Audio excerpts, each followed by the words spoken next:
आपल्या मेजवानीमध्ये आपलं खूप खूप मनापासून स्वागत आहे। तर आजची रेसिपी आहे शेवची भाजी। एकदम 10 मिनिटात तयार होणारी झटपट आपण शेवची भाजी शिकूया।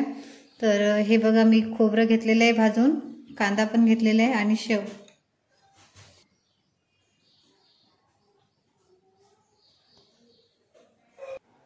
आपण कांदा खोबरं भाजून घेतलेले आहे, ते आपण त्याची मिक्सरमधून बारीक पेस्ट करून घेऊया। हे बघा, तुम्ही बाजारातून शेव आणू शकता, मार्केटमधून, किंवा घरी पण बनवू शकता।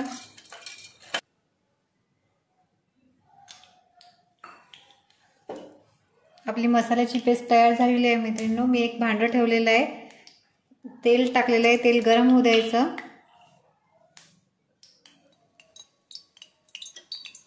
तेल गरम झालेलं आहे, 1 चम्मच मोहरी टाकते।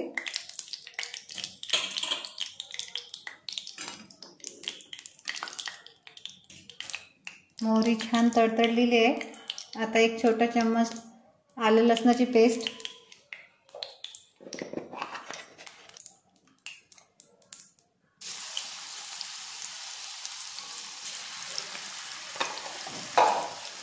तेलामध्ये फ्राय करून घेऊया।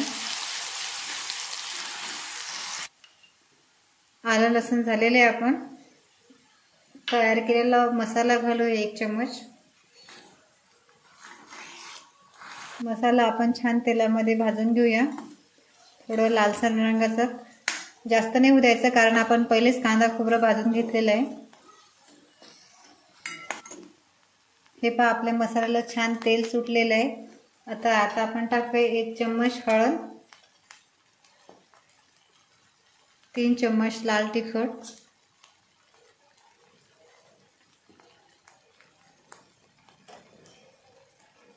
मीठ घालूया चवीनुसार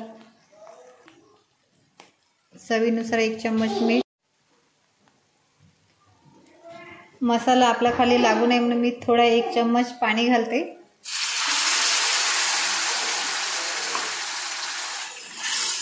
हे छान मिक्स करून घेते। बाजारातून आणलेला मी काळा मसाला टाकते 1 चम्मच, काळा मसाला, हे पण मिक्स करून घेते।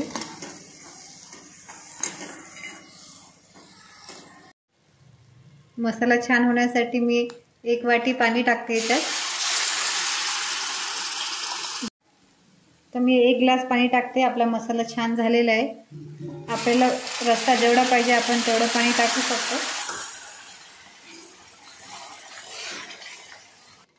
हे बघा, मी 1 ग्लास पाणी टाकलेलं आहे। छान आपला रस्सा तयार झालेला आहे। 10 मिनिटं आपण याला उकळू देऊया, किंवा 5 मिनिटं। हे बघा, आपल्या भाजीला उकळी आलेली आहे, 10 मिनिटं झालेले आहे। छान तर्री पण आलेली आहे भाजीला। आता आपण शेव टाकून घेऊया।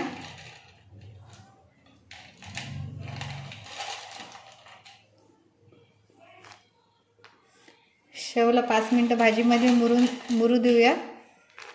गॅस बंद केला तरी चालेल, वाफेवरच होईल ती। बंद करून घेतलेला आहे मी गॅस। आता आपली भाजी तयार झालेली आहे। चवीला पण छान झालेली आहे, वास पण छान येतो। भाजी पाहताच तोंडाला छान पाणी सुटलेलं आहे। लिंबू कांदा आपण आपल्या आवडीनुसार भाकरीसोबतही खाऊ शकतो। तुम्हाला आवडल्यास आम्हाला नक्की लाईक करा, शेअर करा, सबस्क्राईब करा। धन्यवाद।